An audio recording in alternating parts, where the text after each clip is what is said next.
Welcome to the stone carving and lettering take away. Oh, so today we've got an extraordinary guest. All our guests are extraordinary, brilliant but guest. we've got the brilliant guest, the brilliant, amazing Annet Stirling. Charlotte, who is Annet Stirling?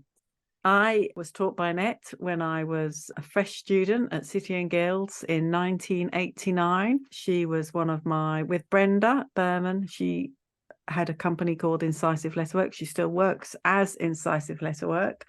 I'll put the links to her website up because there's some fantastic work to look at. And I think Brenda and Annet have been some of the most influential teachers I've ever had in my career. And continue to be, don't they? They continue to be. Annet still certainly continues to do some fantastic work. A really unusual mix of formality and playfulness in their work. You know, there's this wonderful exploration of light, pattern, texture, and rhythm that's really unusual. Nobody else's work is quite like theirs. If you see it, you will recognize it instantly. It's incredibly well grounded, intellectual, as well as being very playful. It's their work's a really unusual mix of skills. And they're quite groundbreaking, aren't they? The pair of them are quite groundbreaking. They are of a peer group of some very well-known letterers, and perhaps you haven't discovered them, or you haven't discovered Annet as quickly as you might have discovered other people of their peer group that they trained with.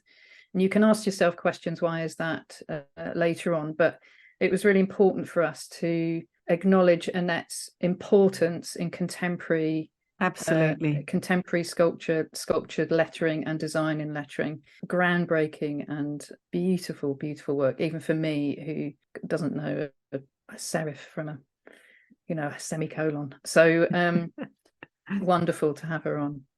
So Annet, welcome. Thanks for coming on our podcast. Thank you. Thanks for asking. We're really pleased to have you here. So I should probably say that you first met me as a student when I was 19, believe it or not. I'm 53 now, so quite a long time ago. And I've known you professionally for a really long time. And I know you've done quite a lot of talks and different things talking about the work you and Brenda have done. So we definitely don't want to go over things that you've talked about a lot in the past, but we've got some questions we're really interested to hear. So we'll just kick off with, what was it that drew you to letters in the very first place? In the very first place, I think it was reading. I loved reading when I was a child. And when I was sort of 15, I got involved in doing the lettering for a float. And then I thought, oh, this is really nice. So I went to an art college in Holland and did typography, where you still set, your type by hand and all that stuff. And then I came on holiday to England and met John. And so that was the end of Holland. Had great difficulties finding somewhere to study because in those days we still weren't in the EU, so we were still outside. So the diplomas weren't accepted and all that stuff. But so somebody said, well, try City and Guilds. They're not very worried about diplomas. They'll just like to look at the work, and if you're any good, they'll take you on.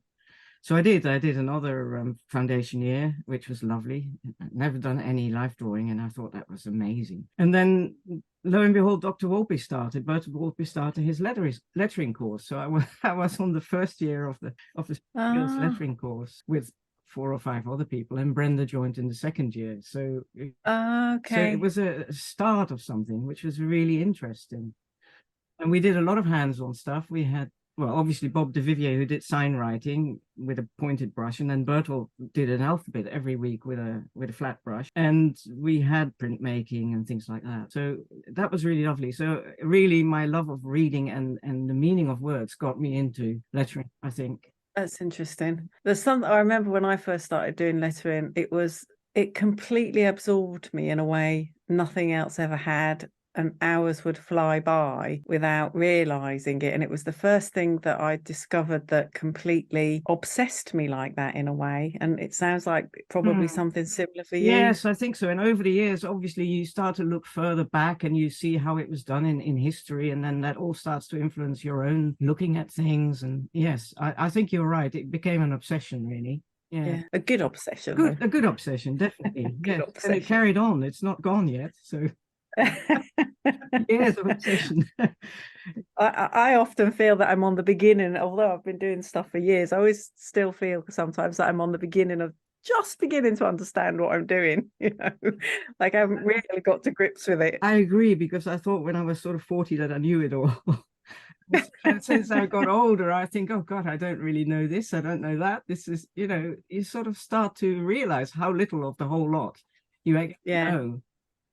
Yeah, I was like that, super confident early on, and then the more I knew, the less confident I became. Yes. Did you, as a young person, make other things? Was making an important part of your young life? Yes, I always found odd little objects and made things out of them. Yes, it was. I was always gluing stuff together. It didn't necessarily look very beautiful, but it was. Yes. Yeah. The need to make something. Yes, definitely. I was sort of lucky in a way. My father was an accountant, but he was 17 when the war started in Holland, so he had to sort of hide, and he never got to college. And he wanted to be a bridge builder or an artist, but he became an accountant afterwards, because you could do those things in the evening, and you could get a day job. And after the war, he was too old to go back to university. And he started when I was a small child, he started this thing called the Famous Artist Course, which was an American publication, a really big thing where you did a lesson a month and you send it back and they would criticize it. It's all gone now, and after a bit he got so busy he hadn't got time, so he said to me, why don't you do that? So I sort of books and did these courses and sent them back for a while, and then decided to go to art college. So yes, I was lucky in that sense. You did the work and posted it to the States from Holland. Yes. How long did it take to get a reply? 3 or 4 weeks. That's not bad. I'm not going to say. No, the course never got finished. I mean, the books I found when we cleared out my parents' house, we still found the books. And oh my God. Amazing. But yes, it was a real start, that was. Did you find any of your old work? No. So I know your work mostly in stone, but I know you've done work in steel and other materials. Do you have a favorite medium to make in? I've seen work in clay in your workshop. Yeah. You like drawing. I think really the thing that knits it all together is the design, isn't it, really? Yeah. In my first love is stone, I think, because of the sort of, I don't know, I suppose it's so permanent. But because stone takes so much time to carve and make, it becomes a very expensive object, which is one of the reasons why I've gone into making some caught and steel things, because now being part of a guild and we have a gallery, they need to sell things, and they sell the odd piece of stone of mine, but not the big ones. They can't sell. Nobody can pay that sort of money. And so the caught and steel ones, you can do a little a run, and they are quite a lot cheaper and they do sell. So it's also a matter of being pragmatic and wanting to help keep the gallery running. Yeah, so I do like caught and steel. I love the way it feels. I like the way it stops rusting after a bit. To me, basically, stone is my first love, but drawing is also, the designing of the stuff is really, really important. And do you always start on paper when you design? Because I know you use a lot of digital technology, but do you always start with pen and paper? I always start with pencil and paper, yeah. I do draw a sort of quick sketch or just the letters, and then I scan it in and rearrange it. But yeah, I always do a new drawing. Although you've now sent me a font thing, which I haven't yet started on it, but I think that might change the way one works somehow. Yeah. You could put your drawings in, draw. I mean, my Roman alphabet probably looks pretty much the same every time I draw it. It's just the spaces between letters that make the difference, isn't it, really? It's a little Adobe add-on that you can install, and then you can use it with Illustrator or Photoshop, and then you can a Fontself maker, Photoshop and Illustrator. So it's a very fast way of making a font. And if you use it in Photoshop, it makes a pixelated font, so you don't need to have a vector file. What I have found with it is it gives a really big file size, because it's not vector based letter form in Photoshop, which is fine. Yeah. And I didn't spend ages on the kerning. For me, it was just a very quick way of roughing out when there's a lot of letters. Yeah. I don't know if you... Yeah, but it's good fun. I've really enjoyed it. Yeah. No, I'm really looking forward to making some alphabet. Yes. I was going to ask, when you left college, did you immediately go self-employed, or did you put yourself into somebody else's workshop or studio, or at the time was there opportunity for you to become an independent maker, or did you feel like you had to rely on someone else's commissioning? Yeah, we didn't at that time. The lettering course didn't have carving. So oh wow, so it was just calligraphy and designing. There was somebody who came in and we did carving at lunchtimes. Wow, that seems astonishing. Yeah. And so when I got to Richard, I couldn't actually. I went to work for Richard Kindersley. He took on most people after the City and Guilds in some way or other. Right. I was there at the same time as Alec Peaver and Tom Perkins, and Alec was in my year at City and Guilds, and he got full-time taken on, and I got part-time taken on because I'm a woman and I have a husband, or had a husband to, pay the bills. But no, we couldn't carve. So Richard taught us to carve, and I remember the first time I carved a letter, it took a whole day. I mean, you can't imagine that now, but he was so careful because it was his workshop and his drawing and his letter. You didn't want to mess it up. So yes, it took forever. And did he have because I saw him, I've seen him and have seen him work in later life with new people. He didn't say this is a commission, get on with it. He gave you a piece of stone and said, cut 2 letters for me, cut these letters. No, he did at the time. I started off at his doing mainly drawings. So he would do a scale sketch, and then he would say, well, could you enlarge this up? And in those days, we didn't sort of run it over the photocopier and enlarge it 100% or whatever. You had to start from scratch, basically. And so when you'd done that, you draw it onto the stone, and then you were, allowed to carve it. But it would be, he would have checked everything all along the way, and then you carved. And he did say, don't go over the line, because then he could rescue the letters. And after a bit, you get more confident. But the first few times, you just sit there and you digging a big hole, shiver inside, don't you? Yes. Whereas obviously the best thing to learn is to just go wild in a bit of stone, and then you learn, where your boundaries are. But you couldn't do that. So you didn't have experience in simply playing in stone with a chisel. You went straight into V-cut letter.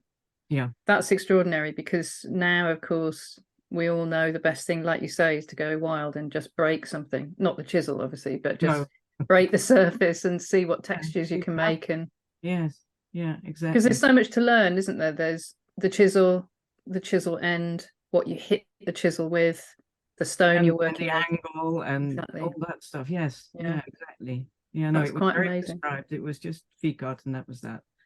So did you get to a point where you've been doing that for a while, and because your work is so lively and so sculptural, when did you get to the point where you thought, actually, I can design very playful, more three-dimensional objects? Was there a point with Brenda, or was it? Yes, I think so. It probably started to happen when we sort of the first time we went to the quarry, because obviously we didn't know anything about stone and how it was quarried, and what happened to it. So the whole idea of that it had been in the ground for millennia, and that this was the first time that you saw this thing once it was sawn through, and there's your piece of stone. Nobody else has seen it. It's absolutely clean, fresh. I mean, lovely idea. And we then sort of, they were very good to us.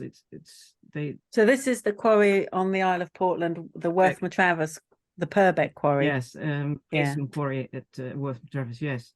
And they were very good. They allowed us to come and work there. And so, there's so much stone there. By then, we were allowed to sort of bash away. But the first time it really struck me that there was more than this V-cutting was when we did, the first job Brenda and I ever did together was the Eastman Dental Hospital.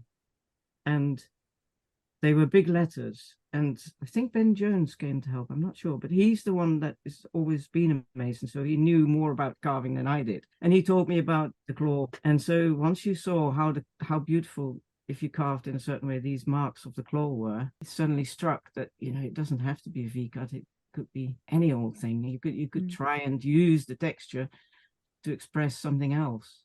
And I think that was the real beginning of it. I mean, the Eastman Dental Hospital. Yes, 1988. a long time ago. Just before my training with you started. Yeah, I remember Brenda, I think, took some students around to take a rubbing of the old inscription, because the Eastman Dental Hospital was moved from one building to a few blocks up, so it was in the same street but further up. So she took some students, and they took just a rubbing of the existing stone carving, which was quite interesting. Mm. Then we tried to design something that wasn't quite the same, but in the same sort of feeling. So one of the things I'm always aware of when I look at your work is, you know, I always feel with some letter carvers, they just treat stone almost like a piece of paper.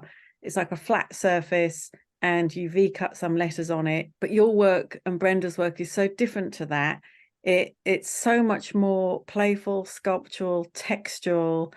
And it's, you know, how you got to that understanding of stone was just through being in the quarry and working with other people with a different set of skills to you, but still doing it through a professional practice, still, you know, getting commissions in and essentially using those commissions to gain experience. Yeah, as well as. Yeah, I think so. I think a lot of people, when I speak to students, there's always that sense they're not good enough to do those things yet, but actually learning on the job is a really important part of your career and development, and not to be shy. Yeah, and not say, no, I can't do that. Just say, I'll find some way of doing it. And then panic. Yeah, and then panic. But, you know, it doesn't matter, does it? We got to the quarry through Hamilton Finley. I mean, Nick Sloan had done these big stones, and he had done 2 sets, and he didn't want to do any more. So Finley said, would you do them? Nick said, if you ask, they'll let you work there. So that's how we actually got introduced to it.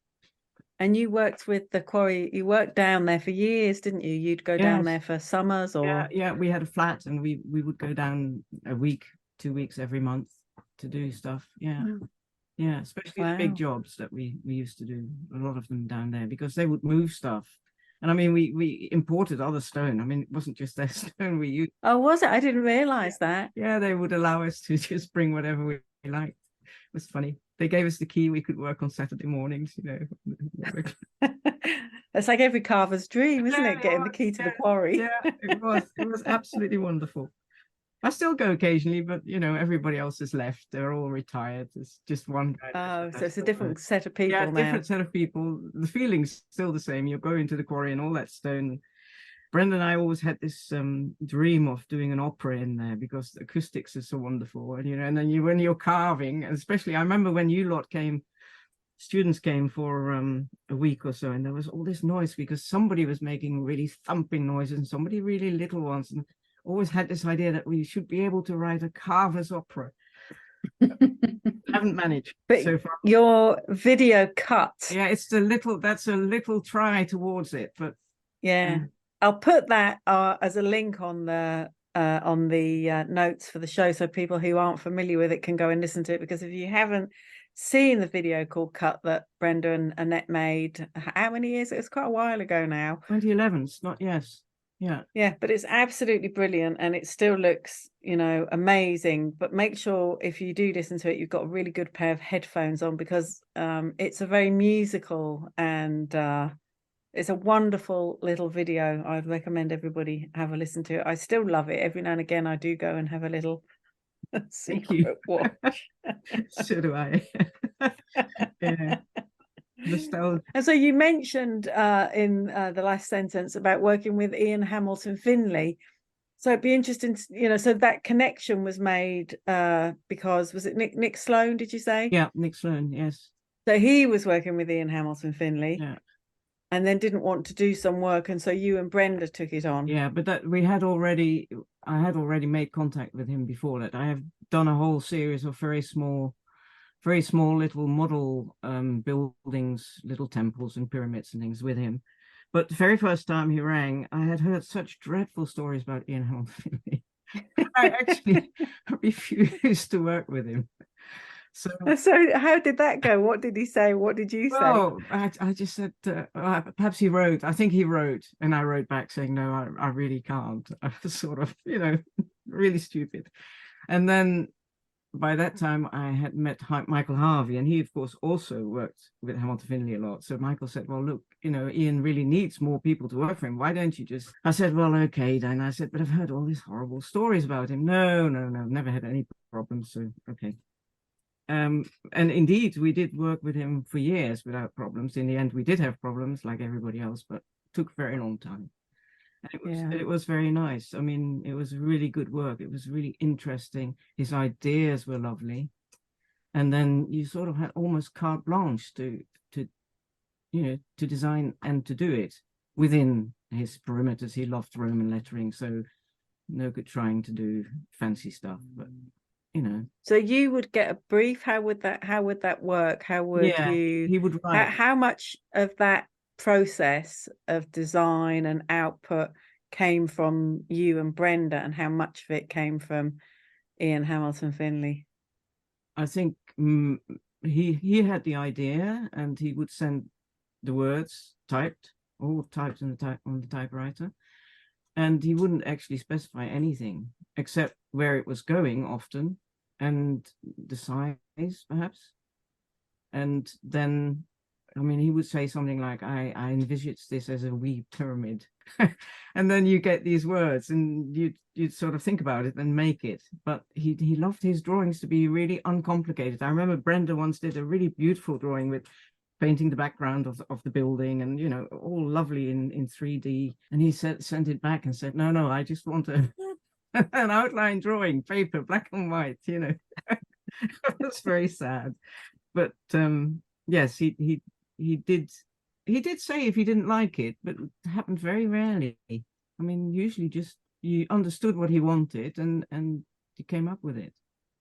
And when I look at any of Ian Hamilton Finley's work, there's very rarely a credit for the maker. Yeah, it changed towards the end, but no, usually there isn't. But that is interesting in itself, because Brenda and I have done an awful lot, and me and my own as well, a lot of work for Dixon Jones, the architect. And they have published 2 books about their practice. In the first book, Incisive Letterwork is not mentioned at all. In the second book, we are actually credited in the back, having done the lettering on certain buildings. So I think that is sort of changing. And we did the National Portrait Gallery, and some years after we went in and said, well, could you tell us, who did the lettering? I had no idea at the desk. They had no idea. So you'd think they might, but they don't.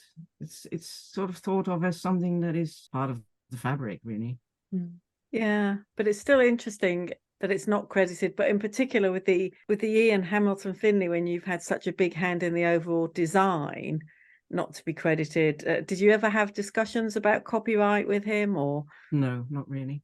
No. I think, we felt that, well, of course, he did have the idea. I mean, without the idea, there would not have been this piece of work. Yeah. And we did have Ian and I had an exhibition, Ian Hamilton Finley with Annet Stirling at Victoria Miro one year, and he did actually credit me for that. Oh, okay. It's all the small things, but yes, very often he didn't credit people. It got better towards the end, but no. I think there is a change there. I know people who have worked in studios, and I think Leader's Studio is a good example of this. Is for years, it was all just the Kindersley studio, but there is definitely more times I've seen this has been carved by such and such a person in the studio. Yeah. I think it is beginning to change. It goes the same with Richard, wasn't it, really? I mean, he never acknowledged anybody else. Well, I mean, in all the studios I've worked in, that's always been the case. I don't know, what's that like in your world, Nina? I think there's it's problematic, isn't it? It depends if I employ somebody I've had the opposite problem. So on larger commissions where I've done the modelling and, got the commission, what have you, and then asked people to come and help me do some of the very physical roughing out or what have you, or having to balance teaching with making. So I could have somebody in the workshop roughing out with a grinder or an air gun while I'm teaching, and then I come back on just get them in for 2 days a week and what have you. I've discovered people using that work on their own websites, and that can be, I've even been to events where someone said, oh, have you seen so-and-so's work? It looks amazing. And it was mine. And it's really difficult, isn't it? And I think there's a distinction between designing and concept and execution and assisting. Yes, definitely. And I think what you're talking about is designing and execution, and there's an intellectual engagement in that, and I think quite rightly an ownership. And then there's the assisting and the making with your own skills, but that's down to the person. I think I always say, I will credit you if I use a photograph of you working on the piece, I will credit you, etc. And you can use me as a reference, and I'm happy to be a reference for you for other works. I'd rather you didn't use images of the finished work. You can use an image of yourself working on an unfinished piece, but if you use a picture of the finished piece, do that through a link to my work, to my website, rather than which can be has put a strain on some relationships that I've had with people. And usually all it needs is a conversation. And I really don't mind, but it just needs a conversation. But I think from both what you're both saying is that's very different, because you're taking an idea and interpreting it, and you have ownership. You have some form of ownership over that, don't you? Whereas I suppose with Richard Kindersley, you weren't taking an idea, you were just taking his skill drawing, enlarged it and carved it. You're just cutting. It's like, but even so, I have had Ben Jones helping me a lot over the years. I mean, he's always been on almost every project I've been on. I've always acknowledged him, because it's very difficult to do things without help, and so I should be honest about it. Absolutely. The same with Kindersley, should be honest about these things. But I know when I worked in Ireland for Ken Thompson, I would do a lot of the design, for memorials and things. I would do a lot of the design work, and then I'd carve and make the stones. So basically, a huge part of the work. And I always remember there was one job that I'd done almost everything on, apart from liaising with the client, and it was finished, and the client came in to have a look at it, and they looked at Ken and they said they were really happy, they were really pleased with it, and Ken just said thank you. And there was absolutely no acknowledgement of my involvement at all. And but then later on, the client sent me a very small gift to acknowledge that they knew that I had done a lot of work. I just thought that was quite interesting.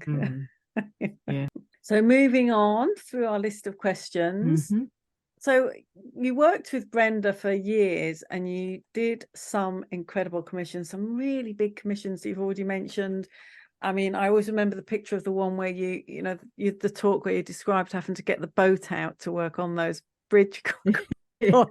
Yes, that was a really good one. I mean, yes, Hamilton Finley again, and it turned out later on that it was a competition, and he had actually put in really late in time, and of course they felt they couldn't not take it because he was such an important person.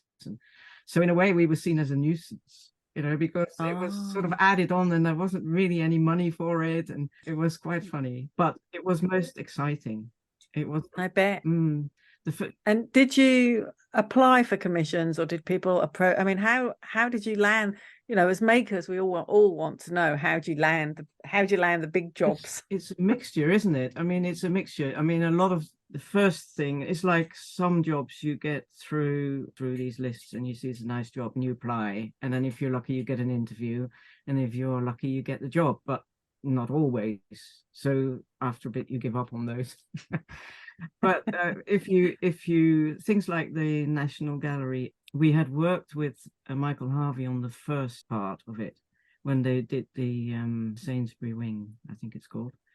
And we had done that enormous frieze of letters, which we'd help him carve. And then some years later, a different architect, Dixon Jones, did the interviews for the other bit.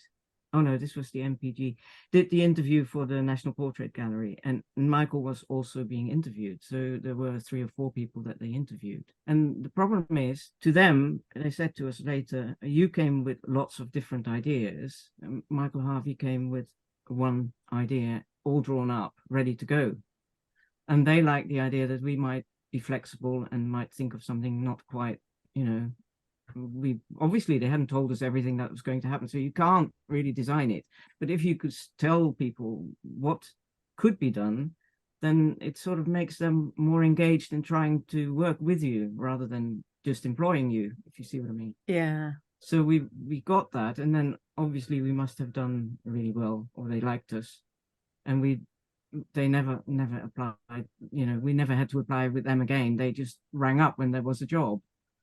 Oh, okay, and then that's you nice. find Dixon Jones, they had lots of trainee architects that worked for them for a year or so, and then they went elsewhere. And then you found that they had been part of this project that you had worked on, and they knew that you would do the job properly, so they'd ring you up. And so I've done 2 jobs not so very long ago for a firm called Publica, who's doing a rearranging of the West End in London, and I've carved just a plinth for the Elizabeth Frink horse, and something that Sean Scully is supposed to be putting in also. But it's because of these contacts, and people see that you can do it properly, and that you're doing it on time, and that you do what you say, and that you're not messing about. I think that's how you get jobs. But yeah, in the first instance, often you have to be part of an applying thing, and sometimes you don't get them. Yeah, that's certainly my experience. What about you, Nina? I think it's a mixture of who you know, who you talk to, who happens to come across you, who you work with. It's this big, I always think it's like a recipe, isn't it? You have to, and it takes years to get all the ingredients to the recipe. Yeah. Did you ever advertise? I don't think so, no. Did you? No. What do you mean by advertise? What do you mean, old lady, about advertising? You mean in the paper? Put adverts in anywhere, or oh, you mean like Artist Newsletter or The Guardian? Just anywhere. I don't actually, know. no, when you say that, that's not true, because in the Open Studio brochure, because I've not been doing Open Studios for the last few years because it got too difficult, I have actually had an advertisement. So there you are. I thought, well, it's more like you want to support it, but you can't do what they really want you to do. You can't open the studio because of reasons. So putting an ad in the brochure gives them money, which is also helpful. I've always found open studios to be quite good, but never instantly for us memorial makers. It's one of those things that you sort of think, oh, nobody bought anything. I didn't hardly sell anything. But then years later, people come back to me and they, say, oh, I saw you at Open Studios. And it's, who needs a headstone? Who needs a memorial stone? It's not something people need there and then, but they remember. And so I've always found that doing Open Studios has had a really long-term benefit for my business, particularly within my wider local area. People know there's a memorial, handmade memorial maker. So for the long-term sort of outlook of getting really nice work in, it's been really good, actually. Well, it has the added benefit that I used to clean up properly before Open Studios. Yes. If you don't do it, I mean, it really it gets you into a terrible mess after a bit. I think we all know about that big push to clean, don't we? Yeah. So it's I've got you taught a lot over the years, and one of the things people have said about you, Annette, is how generously you've shared your skills and knowledge to people, and you've certainly been a massive influence on my learning over the years. I mean, do you feel teaching has been an important part of your career, or how do you view that part?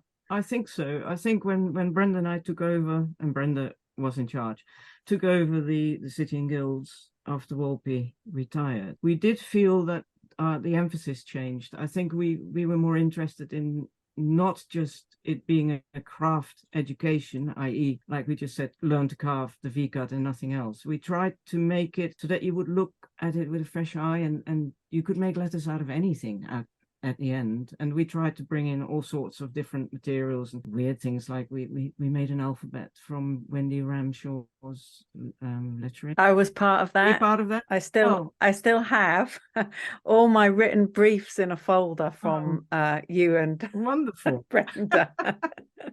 Wonderful. And it works really well. I mean, it's such a weird idea. You take a jeweler and try and get them to influence your lettering, but it really is. It was like a light bulb moment for me, being on the receiving end of those briefs.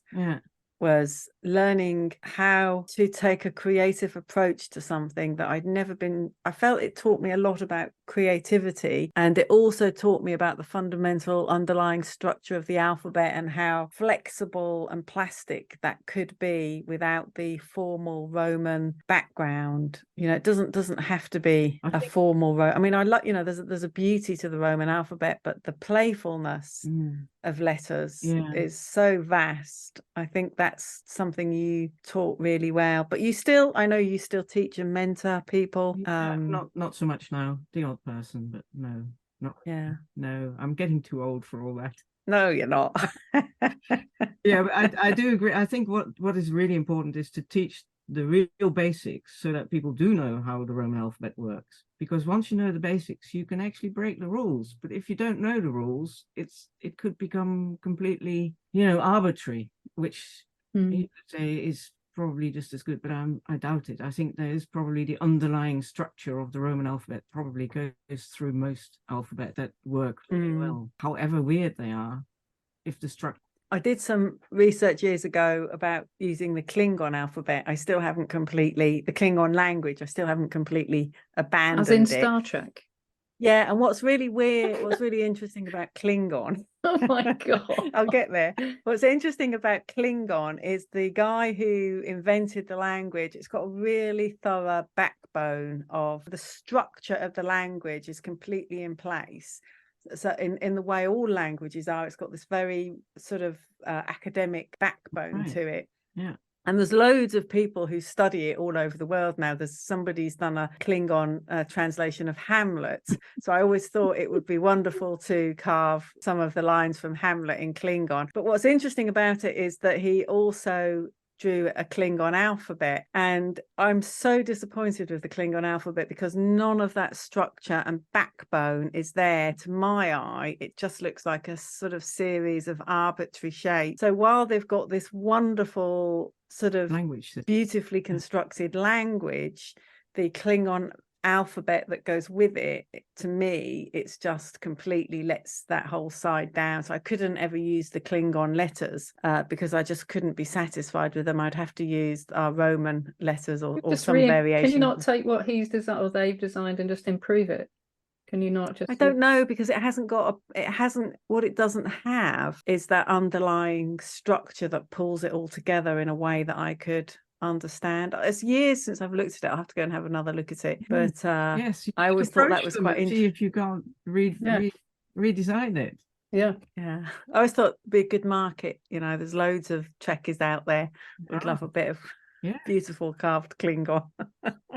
So you've had a really long career so far, Annette. It isn't over. But what lessons do you think you could pass on? I think we love to help people who are in their early careers and receive as well as give advice. What things do you think you could pass on? Hard work. Hard work. It is hard work, isn't it? Hard work helps. If you do work hard, then you will get somewhere. I think also make sure that you do finish things properly and don't leave odd jobs half and people get resentful because you haven't done their job but you've done all sorts of other things. I don't know, go learn from someone who knows what they're doing and then set off on your own and do something else. If you had because your business is very successful and progressive and you've stretched boundaries, is there any? I think it's always really interesting. You can take somebody with a lot of talent, but actually business sense is another skill, isn't it? Is there any sort of business advice you could give a new maker? I don't know. Over the years, I've done everything myself, which is a terrible burden on the time. So yeah, that's why it's also hard work. I've now got an accountant, but I still do the book myself. I just sent them to him to verify it. Everything's getting easier though. That sort of side is all coming in on apps, isn't it? So people can just use an app and take a photograph of your expenses and all that gets much easier. But yes, you do need help. The thing, I don't know, about talking to people is to always have your facts really, to know what you're going to tell them, rehearse it beforehand. Don't just go and say, oh yes, I can do this, but just make sure that you know how you're going to do it or how you think you will approach it and be serious. You have to be serious because it's all work and money. I think it's always really interesting. I love the idea, the rehearsal of a conversation with somebody, even if it's sitting down and writing your script down or bullet points what you want to say to them, knowing how to present those facts, a bit like you were saying about the National Portrait Gallery, you know, with enthusiasm and integrity, but also with the flexibility to know that the client has some wiggle room, that you're not so, I know what I'm doing, this is what I want to do, you don't know your own mind, you're not an expert. No, I think the most successful projects that I've been able to get are the ones where I've sat down and in the application and verbally talked about communication and open avenues of communication and discussion, and being open to, even though you know what you know, giving them a chance to know that you will move on certain areas, or make them think you're moving on. And also they don't know what you know, so I mean, it's Exactly. quite useful. I mean, I've after all those years of working with Dixon Jones, the last time he said, "Oh yes, we always use Times New Roman, don't we?" And I thought, yeah. This, after years of designing things for you by hand, by eye, we always use Times New Roman. No, we don't. No. No. All you do is you go home, you type it up on the computer, you enlarge it on the photocopier, and away you go. That's all you do, isn't it? That's all we do. Yes. It's funny. You know, they've seen drawings, they've seen, I mean, we always used to do templates. So for every big inscription, we would cut paper templates and we would lay them out so that we knew roughly where, you know, where the joints of the stone was and how much wriggle we had with the spacing and all that stuff. So they've seen us sticking those up on the building. They don't look anything like Times New Roman, but what he really meant is Roman. We use Roman type, but because everybody's always going on about Times New Roman, you know. Yeah. Or sometimes I find people say Trajan lettering, don't they? Because they think they know it. And then you send them a drawing with, you know, a very Trajan style letter, and they say, "Oh no, that's not what I wanted," and it turns it's something completely different. And you think, "Oh, it's not Trajan." You know? It's the same way as when you talk to an architect and they're like, "Oh yes, we want it in Portland." I'm like, "What generic Portland?" Yes.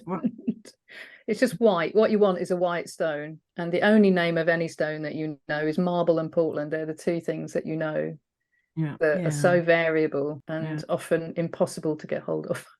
What are you working on at the moment, and anything interesting? I'm working on a really enormous headstone with lots of flowers on it, which is for a lady who died 30 years ago.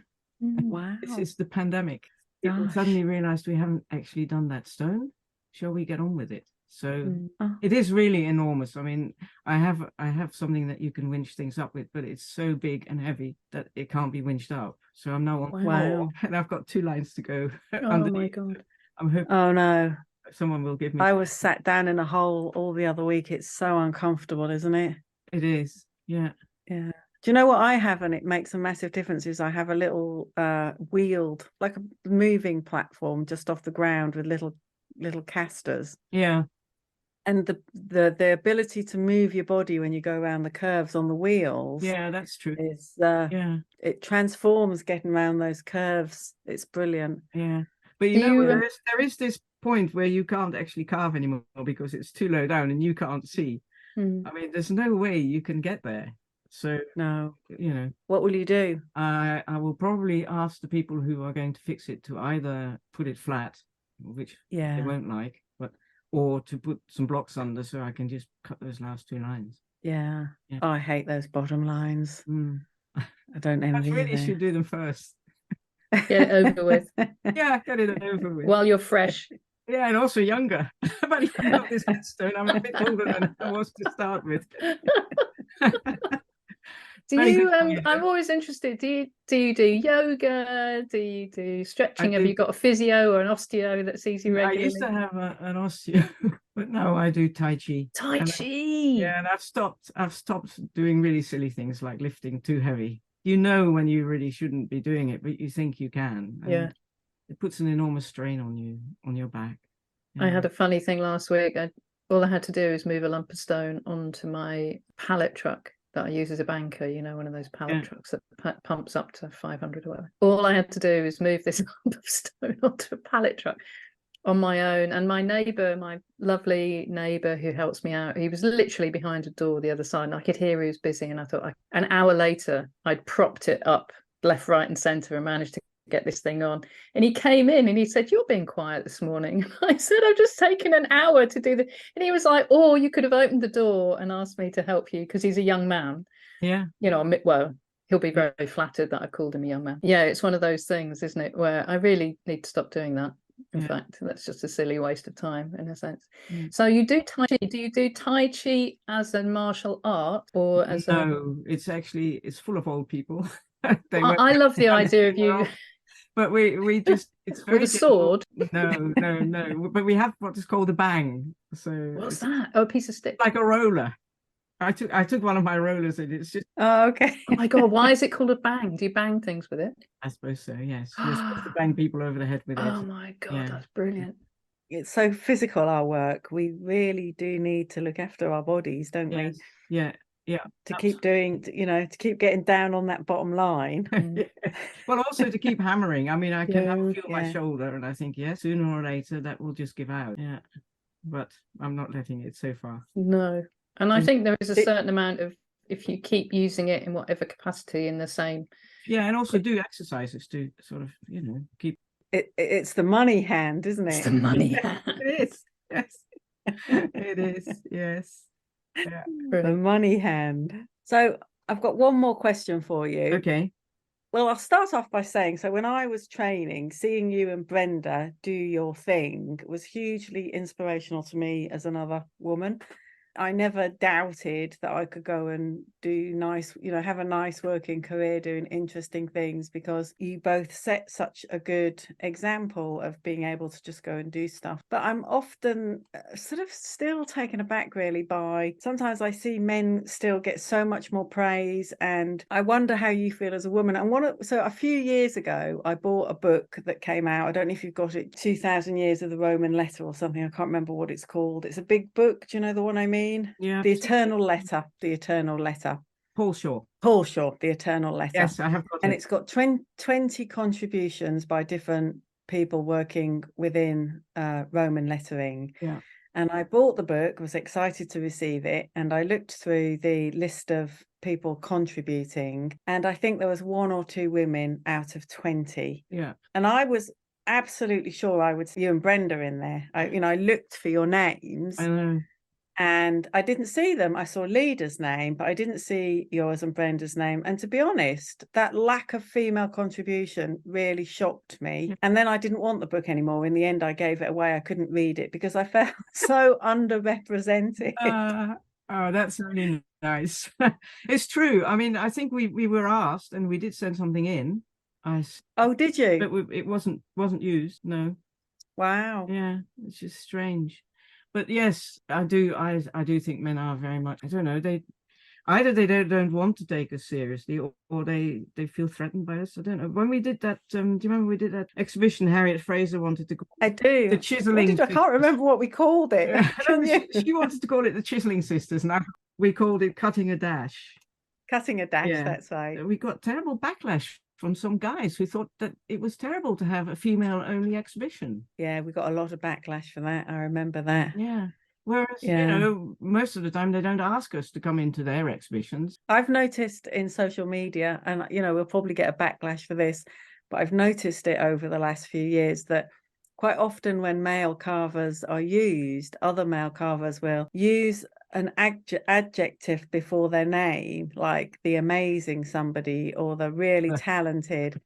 And so I've started doing that when I tag female carvers now, but I have seen that they've not been doing it with female carvers. It's something that I have been taking a particular notice of, and I feel it's really important for us women to do the same for each other, because the men are doing it for each other, whether consciously or subconsciously. Yeah, they're not bigging up the women in the same way they're bigging up themselves. Of course some people are, but there's definitely, it's not always happening. So now if I talk about other carvers, especially the women carvers, I always put in that little thing that I've seen other male carvers doing, like the fantastic Annet Stirling. Wonderful.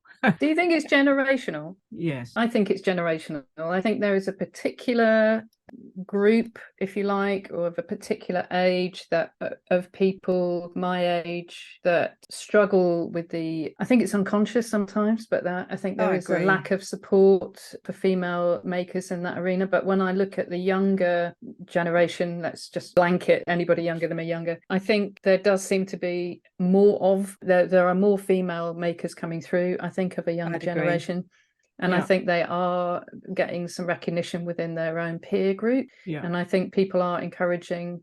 I'm finding that some of the women that I teach are the most driven, actually, and the most self-assured, which is new for me to see. Over the 10 years, I think there's been a massive change. It doesn't stop women talking about their work with a slight detrimental tone.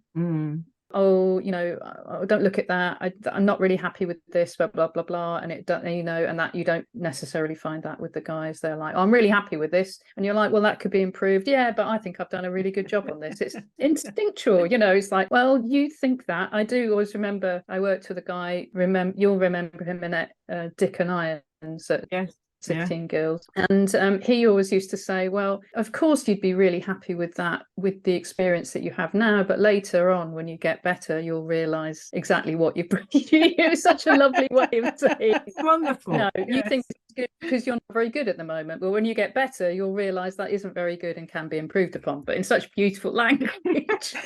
But I really think there will be a change in it, but I think where we are at the moment and the flood of social media and Instagram and all of those things, I think it's so easy to find male makers whose work doesn't always hold up to some of the female makers. I think we are too modest, to be honest. And like you were saying, putting yourself forward for things, and you have to keep putting yourself forward and forward and forward and forward. And if you're like you were saying, you get bored of not getting the work, you get bored of putting all that effort in and not getting accepted, you are going to find other avenues to make work. But I think for some personalities, it bounces off them. And I think for a lot of female personalities, actually, it becomes very personal and doesn't bounce off as easily, I think. Yes, I think rejection. And it's all about rejection, isn't it, what we do? Got to deal with it. Yeah. Oh, it's a lot of rejection. Yes, inevitably. And that's how it should be. It's a competitive marketplace, isn't it? And people are going to like your work who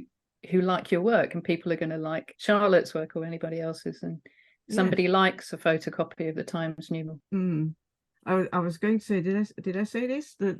Because talking about acknowledgement, when Michael Harvey did the first lot of the National Gallery, there was a photo crew, there was somebody painting us, there was somebody writing it up, there was enormous amounts of publicity. When we did the second stage or the National Portrait Gallery, nobody was interested. Wow. And whether this is to do with the Crafts Council, whether the Crafts Council was really geared up at the time and interested in lettering, because now it isn't interested in lettering, I don't think. And they supplied a lot of the people to come and do the interviews and do the photographs. And I mean, imagine sending a painter, they did some really nice portraits of. That's amazing.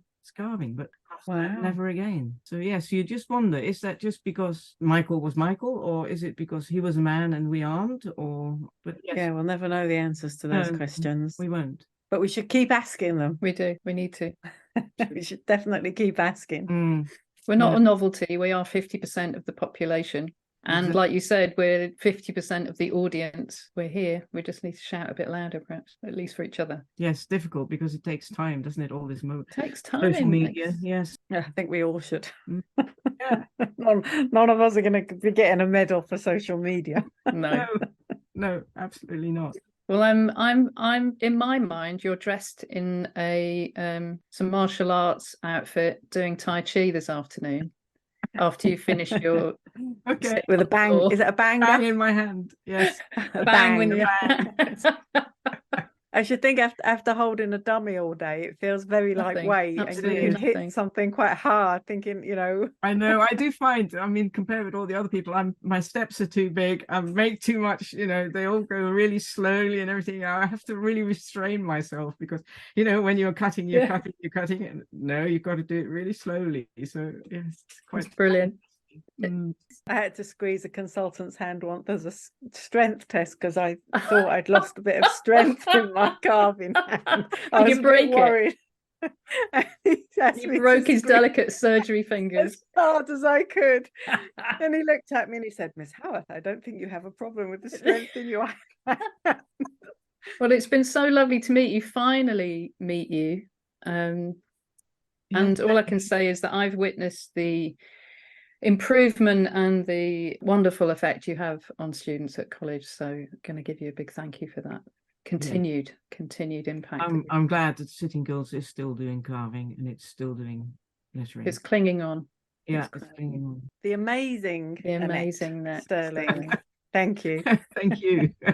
Master Annet Stirling. Yeah. Yes. So that was an amazing interview, wasn't it? She's just so generous with her time and so kind of humble about what she does, and really brilliant for me because I didn't know half of the people, the work and her history. I went into it after we had the conversation about getting her on the program, and what an intelligent and extraordinarily dynamic woman she is. Yeah, and an incredible body of work behind her. Just as amazing well. career. Yeah. And she should, I always think Brenda and Annette's work, it should be some of the first people you hear about when you think about letter carving, but it often isn't. And to have submitted work to one of those large tomes that celebrates the cut letters and not be included. Whoever made that decision made a mistake. Let's say that out into the I was shocked. I honestly was shocked when I got the book. Unbelievable. Well, if anybody out there putting a compendium together of contemporary makers that have fundamentally influenced this country's use of letters, they should be the first people you ring. Right. So, Charlotte, we've got a course coming up in November. We have. It's the 11th and 12th of November. And it's an in-person, which means real life people, not online. 2-1. An in-person course. It's a 2-day weekend carving course at Creek Abbey Studios, just outside of Burnham Market on the North Norfolk coast. And we have a very limited number of places. We've already sold a few of those places and they're going quite quickly. So if you're interested, I'll put a link up to the website. It's abraxasacademy.co.uk. And if you've got any questions, you can email us. All the links are on the website. You can book your place directly from the website, and we will take you through 2 days of carving. Well, you can do a day if you just want to do a day. You can just do a day, but we'll make sure that you go away with a finished piece of work and all the materials, all the tools, everything you need is provided, and it's set. If you don't know the North Norfolk coast, it's a fantastic area to visit for a weekend. It's really lovely. So do go and look at the website, see if you're interested. And if you're interested, don't hesitate and book your place. And there's some lovely Airbnbs and, there's loads of accommodation around lots there. of accommodation around there.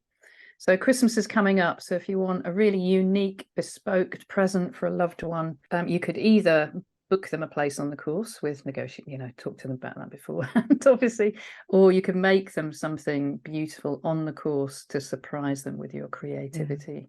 In fact, we've got quite a few people who are returning who came on it on previous years. We're looking forward to seeing them, aren't we? We're looking forward to come back. Whatever your skill level is, we are able to push it forward. So whether you're already an experienced carver and you're looking for something quite specific over 2 days, or if you've never picked up a chisel in your life and you've always thought you'd like to have a go, we can, there's two of us and we only take 12 people. So we've got a great teacher-student ratio, and me and Nina have got a diverse range of carving skills to share with you. So I'm going off to the workshop to finish carving more angels.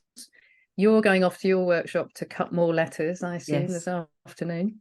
Happy from chipping. Me and you, happy chipping, and thank you for listening. And please subscribe to the podcast if you fancy hit subscribe or follow. Hit subscribe, or whatever that button is.